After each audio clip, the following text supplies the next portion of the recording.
Hello दोस्तों, स्वागत है आपका इस विजी चैनल में। तो दोस्तों, क्या आप MA, MCom, MSc, LLB, LLM, BLib में एडमिशन लेना चाहते हैं, यानी कि पोस्ट ग्रेजुएट के किसी भी कोर्स में एडमिशन लेना चाहते हैं? तो दोस्तों, इसके जो एडमिशन होना है स्टार्ट हो चुके हैं। ई प्रवेश वेबसाइट से आप इसकी रजिस्ट्रेशन करना है और रजिस्ट्रेशन के बाद चॉइस फिलिंग करना है, उसके बाद में आपका एडमिशन हो जाएगा। ठीक है। अब दोस्तों, आपको रजिस्ट्रेशन कैसे करना है इसके बारे में हम कंप्लीट जानकारी देखने वाले हैं। तो दोस्तों, जैसा कि आप देख पा रहे हैं, यहाँ पर रजिस्ट्रेशन स्टार्ट हो चुके हैं पोस्ट ग्रेजुएट के।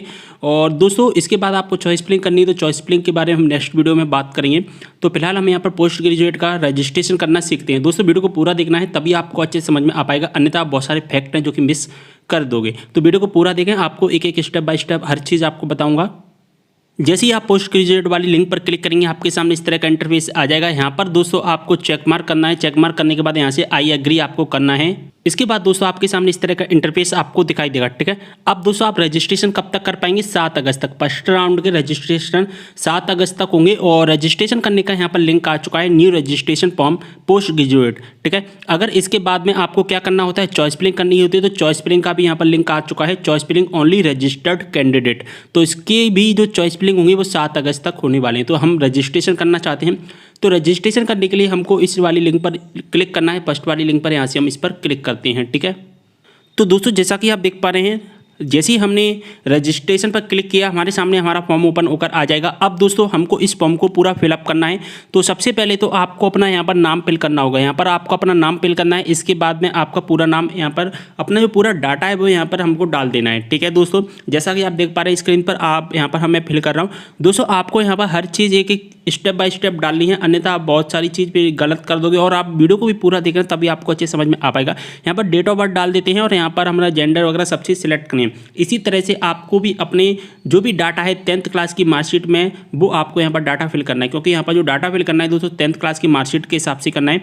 अगर आपके पास में दोस्तों यहाँ पर दोस्तों यहाँ पर ब्लड ग्रुप नहीं मालूम है, तो ब्लड ग्रुप आप इसको छोड़ सकते हैं, जैसा कि हमने नोट डाउन कर दिया है। यहाँ पर वैकल्पिक स्थिति में यहाँ पर हमने यहाँ पर जो कि सिलेक्ट करना भूल गए, तो इसलिए जो कि सबमिट नहीं हो रहा है, तो यहाँ से हम इसको सबमिट कर देते हैं। और यहाँ पर अगर आपके पास में समग्र आईडी नहीं है, तो समग्र आईडी भी यहाँ पर छोड़ सकते हैं। ईमेल आईडी नहीं है, तो ईमेल आईडी भी आप दोस्तों इसको छोड़ सकते हैं। ठीक है। ईमेल आईडी भी आप इसको छोड़ सकते हैं। यहाँ पर हमने यहाँ पर जो कि मोबाइल नंबर डाल दिया है, और मोबाइल नंबर डालने के बाद में इस मोबाइल नंबर पर एक ओटीपी आएगा, 4 डिजिट का एक ओटीपी आएगा दोस्तों। उस ओटीपी को यहाँ पर फिल करना है। ठीक है। जैसे ही हम 4 डिजिट के ओटीपी को यहाँ पर फिल कर देते हैं, हमारे पास में इस तरह का इंटरफेस आ जाएगा। ओके। अब दोस्तों, यहाँ पर हमको अपना पासवर्ड क्रिएट करना है। जैसे ही हमने अपना मोबाइल नंबर डाला, मोबाइल नंबर पर एक 4 डिजिट का ओटीपी आया, 4 डिजिट का ओटीपी हमने वेरीफाई किया। वेरीफाई करने के बाद में हमारे सामने इस तरह का इंटरफेस आ जाएगा। अब यहाँ पर दोस्तों हमको अपना पासवर्ड डालना है, एक पासवर्ड बनाना होगा जो हमारी जो सिक्योरिटी को प्रोवाइड करेगा हमको। तो हमको जो पासवर्ड बनाना है वो कैसा पासवर्ड बनाना है वो समझ लीजिए दोस्तों। सबसे पहले तो दोस्तों, जो पासवर्ड बनाना है, देखिए हमारा नाम है, मेरा नाम है शुभम, तो शुभम का हमने एस ले लिया कैपिटल, और बाकी के ले लेंगे हम स्मॉल। ठीक है। इसके बाद में हमको एक स्पेशल कैरेक्टर लेना है, तो स्पेशल कैरेक्टर हमने @ ले लिया। इसके बाद 1 2 3 4 यहाँ पर मैथमेटिक्स के नंबर हमने ले लिया। तो इस तरह का हमको पासवर्ड क्रिएट करना है। तो ये पासवर्ड हमको यहाँ पर डालना है और यहाँ पर डालना है। इसके बाद में हमको यहाँ पर सेव एंड नेक्स्ट करना होगा। तो जैसा कि आप देख पा रहे हैं, यहाँ पर हमने कंफर्म पासवर्ड भी डाल रहे हैं और हमने अपना पासवर्ड बना लिया है। जैसा कि मैंने बताया है, उसी प्रकार से हमने पासवर्ड बनाया है। यहाँ से हम इसको सेव एंड नेक्स्ट पर क्लिक करेंगे। ठीक है। जैसे ही हम यहाँ पर सेव एंड नेक्स्ट पर क्लिक करेंगे, हम एक नए विंडो पर पहुँच जाएंगे।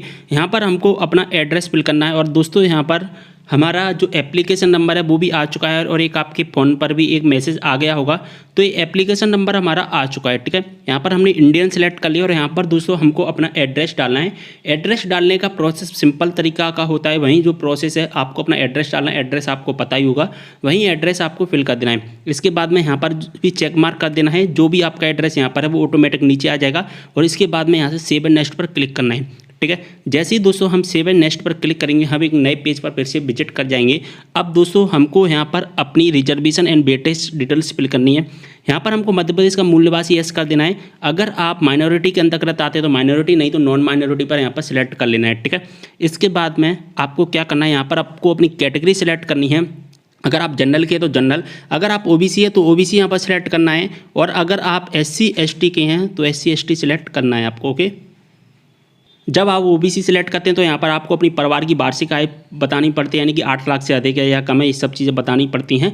और अगर आप एससी के स्टूडेंट हैं तो ये सब आपको नहीं पूछेगा, ना ही आपसे जनरल में भी पूछेगा। अब दोस्तों यहाँ पर हमको कुल परिवार की वार्षिक आय वो यहाँ पर फिल करनी होगी। हम जो जनरल कैटेगरी के अंतर्गत आते हैं वो यहाँ पर हम जनरल कैटेगरी सेलेक्ट कर देंगे। देखिए एसटी में भी यहाँ पर नहीं पूछ रहा, हम यहाँ पर आप जनरल कैटेगरी को सिलेक्ट कर लेते हैं। तो हमने यहाँ से जनरल कैटेगरी को सिलेक्ट कर लिया है। इसके बाद में हमको क्या करना है दोस्तों, हमको अपनी परिवार की वार्षिक आय डालनी है। जो भी हमारे परिवार की वार्षिक आय होती है वो हमको डाल देना है।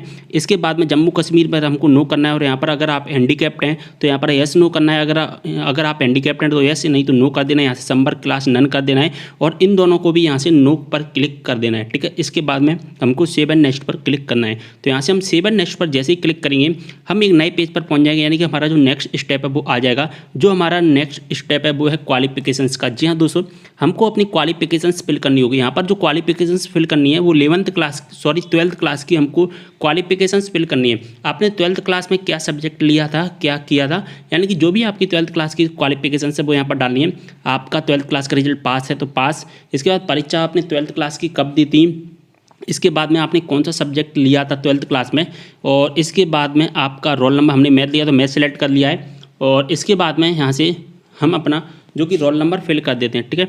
इसके बाद में मंडल का नाम, बोर्ड ऑफ सेकेंडरी एजुकेशंस हमने मध्य प्रदेश बोर्ड से किया था, तो हम यहाँ से एमपी बोर्ड को यहाँ से सिलेक्ट कर लेते हैं। तो यहाँ से हमने अपना एमपी बोर्ड सिलेक्ट कर लिया है। और इसके बाद में दोस्तों हमको ग्रेजुएशन की डिटेल्स फिल करनी है। कौन से ग्रेजुएशंस की हमको डिटेल्स फिल करनी है। तो जो भी आपका ग्रेजुएशन का रिजल्ट है वो यहाँ पर डाल दीजिए। तो पास का हमारा रिजल्ट आ चुका है। अगर आपका रिजल्ट नहीं आया तो अभी थोड़ा सा वेट कर लीजिए, आपका रिजल्ट 2-3 दिन में आ जाएगा, ठीक है। पास हम सिलेक्ट कर लिया है। इसके बाद में दोस्तों यहाँ से हम परीक्षा का वर्ष सिलेक्ट कर लेते हैं। तो परीक्षा का वर्ष में हमको यहाँ पर 2021 किया है। आपने जिस भी ईयर में कंप्लीट किया है वो यहाँ पर डालना है। इसके बाद में आपने 12th जो ग्रेजुएशन में क्या किया है, बीएससी किया है, जो भी किया है वो यहाँ पर फिल कर देना है। यहाँ से हम इसको सिलेक्ट कर लेते हैं बीएससी मैथमेटिक्स। इसके बाद में आपको अपना नामांकन नंबर डालना होगा। जो भी आपका नामांकन नंबर होता है वो यहाँ पर आपको अपना नामांकन नंबर फिल कर देना है, ठीक है। तो यहाँ से हम अपना नामांकन नंबर फिल कर देते हैं। अब दोस्तों नामांकन नंबर फिल करने के बाद में अब यहाँ पर दोस्तों क्या करना है, स्नातकोत्तर के 3 विषय डालने हैं, यानी कि जो मेन 3 सब्जेक्ट हैं। जैसा कि अगर आप मैथ के स्टूडेंट हैं तो वहाँ पर हमारा जो कि मैथ होता है, एक फिजिक्स होता है, एक केमिस्ट्री होता है, तो 3 मेन सब्जेक्ट होते हैं वो यहाँ पर सिलेक्ट करना है। अगर आप बायोलॉजी वाले स्टूडेंट हैं, यानी कि आपने बायो से किया था, तो जो भी आपके जो मैथ जो 3 मेन सब्जेक्ट होते हैं ना, हिंदी इंग्लिश को छोड़कर जो 3 मेन सब्जेक्ट होते हैं उन 3 मेन सब्जेक्ट को यहाँ पर फिल करना है, ठीक है। तो देखिए हमारा सबसे पहला जो मैथमेटिक्स होता है, सबसे पहले जो मेन सब्जेक्ट, इसके बाद में दोस्तों फिजिक्स होता है, तो यहाँ से हम फिजिक्स कर लेंगे। इसके बाद केमिस्ट्री होता है, ठीक है। तो मैथमेटिक्स फिजिक्स हमने पीसीएम के 3 सब्जेक्ट यहाँ पर सिलेक्ट कर लिए, क्योंकि हमने मैथ से किया था 12th, और हम जो कि पोस्ट ग्रेजुएट भी अब मैथ से ही करना चाहते हैं। इसके बाद में किस यूनिवर्सिटी से किया, जीवाजी यूनिवर्सिटी। इसके बाद में हमने अपनी परसेंटेज सिलेक्ट कर ली हैं। इसके बाद में आपकी कितनी परसेंट बनी थी, आपके कितने मार्क आए थे, वो यहाँ पर आपको सिलेक्ट करना है। तो यहाँ पर हमने अपने मार्क हैं जो कि अपलोड कर दिए हैं। इस तरह से आपको मार्क नहीं डालने हैं। यहाँ पर जो भी आपके कितने मार्क मिले थे वो कितने में से मिले वो यहाँ पर डालना है। इसके बाद ऑटोमेटिक परसेंटेज आ जाएगी, और जो परसेंटेज यहाँ पर दिखाई दे रही है सेम टू सेम यही परसेंटेज आपको डालनी है। इसके बाद में आपको नो कर देना, क्या आपने स्नातकोत्तर परीक्षा उत्तीर्ण की है, अभी हमने नहीं की है, अभी हम कर रहे हैं तो इसलिए हम नो करेंगे। अगर आपने पहले स्नातकोत्तर परीक्षा उत्तीर्ण कर ली है तो यस कर लेना है, यानी कि आप डबल बार करना चाहते, पहले एमए की आप एमएससी करना चाहते हो, तो इस तरह से आपको नो पर हमको क्लिक करना है, और हम सेव एंड नेक्स्ट पर यहाँ पर क्लिक कर देते हैं, ओके। अब दोस्तों हमको यहाँ पर अपना फ़ोटो और सिग्नेचर अपलोड करना है। फ़ोटो और सिग्नेचर कैसे करने का क्या तरीका है वो मैं आपको बता देता हूँ। आपको फोटो सिग्नेचर जो अपलोड करना है अधिक से अधिक 150 KB करना है। जी हाँ दोस्तों, 150 KB से कम का ही करना है, 150 KB से ज़्यादा नहीं होना चाहिए। और इसका डायमेंशन क्या होना चाहिए, डायमेंशंस के बारे में यहाँ पर बताया गया है। और दोस्तों अगर आपको परेशानी आती है फोटो सिग्नेचर अपलोड करने में तो जल्दी इसके बारे में वीडियो अपलोड कर दिया जाएगा कि किस तरह से आपको अपलोड करना है। आप मुझे कमेंट करके जरूर बताएं अगर आपको परेशानी आ रही है। मैं एक ऐसा ट्रिक बताऊँगा जिसमें आप एक ही बार में अपने फोटो सिग्नेचर अपलोड कर पाएंगे। तो यहाँ से हम इसको अपलोड करते हैं। तो जैसा कि आप देख पा रहे हैं जहाँ भी हमारा फोटो है वो हमने सिलेक्ट कर लिया है। उसके बाद में हम यहाँ से अपलोड पर क्लिक करेंगे तो यहाँ से हमने इसको अपलोड कर देते हैं, ठीक है। यहाँ से हमने अपलोड किया, हमारा फोटो आ गया। इसको मैंने प्राइवेसी की वजह से हाइड करके रखा हुआ है, ब्लर कर दिया है थोड़ा सा। इसके बाद में हम सेम टू सेम प्रोसेस भी यहीं करेंगे सिग्नेचर की भी। तो सिग्नेचर को भी हम देख लेते हैं, जो भी जहाँ पर भी हमारा सिग्नेचर है तो सिग्नेचर हम यहाँ पर अपलोड कर देते हैं। तो देखिए मैं सिग्नेचर ढूंढ लेता हूँ कहाँ पर है हमारा सिग्नेचर, और यहाँ पर हमारा सिग्नेचर मिल चुका है। कुछ नहीं करना है और सेव एंड नेक्स्ट करके फिर से आगे आपको बढ़ जाना है। ठीक है, यहाँ से हमने यहाँ पर नो कर लिया और नो करने के बाद में यहाँ पर हमको अपनी डॉक्यूमेंट सबमिट करने हैं। अब डॉक्यूमेंट कैसे सबमिट करने हैं, जिस तरह से आपने फ़ोटो और सिग्नेचर अपलोड किया था ठीक उसी प्रकार से आपको अपने डॉक्यूमेंट सबमिट करने हैं। ठीक है, डॉक्यूमेंट सबमिट करने के लिए यहाँ पर 200 साइज़ दिया गया है, इतनी साइज़ से ज़्यादा नहीं होना चाहिए। तो यहाँ पर डायमेंशन दिया गया है, इस डायमेंशन पर आपको अपने फ़ोटो सिग्नेचर जो डॉक्यूमेंट्स हैं वो अपलोड करने हैं। अगर आपको डॉक्यूमेंट अपलोड करने में कोई भी परेशानी आ रही तो कमेंट करके ज़रूर बताएं। मैं आपको एक ऐसी ट्रिक बताऊँगा जिसमें आप एक ही झटके में अपने जो कि डॉक्यूमेंट सबमिट कर पाएंगे। ठीक है, तो यहाँ से हम जल्दी से यहाँ पर सबमिट कर देते हैं डॉक्यूमेंट्स को।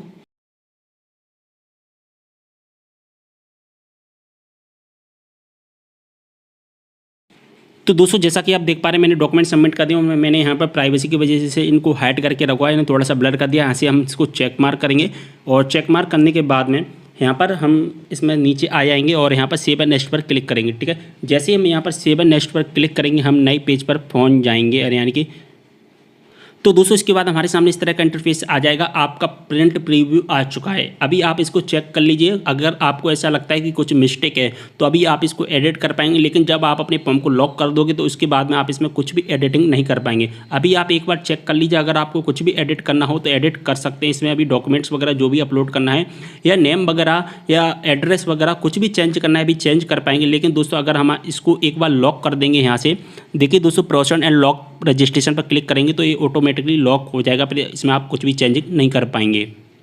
तो दोस्तों जैसा कि आप देख पा रहे हैं हमने इस फॉर्म को लॉक कर दिया है और लॉक करने के बाद में अब हम अपना सब पेमेंट करेंगे। तो पेमेंट करने के लिए हमको सबसे नीचे आना है और सबसे नीचे आने के बाद में दोस्तों यहाँ पर एक लिंक दिखाई देगा प्रोसेस एंड लॉक रजिस्ट्रेशन, तो इस पर आपको क्लिक करना है। तो यहाँ से हम इसको क्लिक कर देते हैं, प्रोसेस एंड लॉक रजिस्ट्रेशन पर हम यहाँ से क्लिक करेंगे। ठीक है, तो दोस्तों जैसा कि आप देख पा रहे हैं हमने अपना फॉर्म लॉक कर दिया। लॉक होने के बाद में हमारे सामने इस तरह का इंटरफेस आ जाएगा। हमने पेमेंट कर दिया, पेमेंट होने के बाद इस तरह का इंटरफेस आएगा।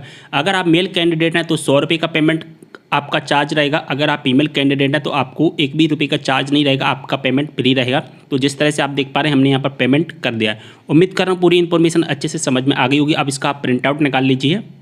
और दोस्तों प्रिंट आउट निकालने के बाद में इसके बाद में आपको क्या करनी है, अब आपको अपनी चॉइस फिलिंग करनी है। ठीक है, तो उम्मीद कर रहा हूँ पूरी इन्फॉर्मेशन समझ में आ गई होगी। दोस्तों कमेंट करके जरूर बताएं आपको वीडियो कैसा लगा। अगर पसंद आता है तो लाइक कर देना, शेयर कर देना, दोस्तों के साथ कोई भी डाउट होता है कमेंट करें। साथ ही इंस्टाग्राम पर फॉलो कर लीजिए, जो भी आपके डाउट है इंस्टाग्राम पर DM के द्वारा पूछ सकते हैं। ओके, तो लिंक आपको डिस्क्रिप्शन बॉक्स में मिल जाएगा। इंस्टाग्राम का व्हाट्सएप ग्रुप, टेलीग्राम ग्रुप को ज्वाइन नहीं किया तो ज्वाइन कर लीजिए। पर्सनली मुझसे जुड़ना चाहते हैं तो इंस्टाग्राम पर फॉलो कर लेना है। मिलते हैं नेक्स्ट वीडियो के साथ, तब तक के लिए बाय।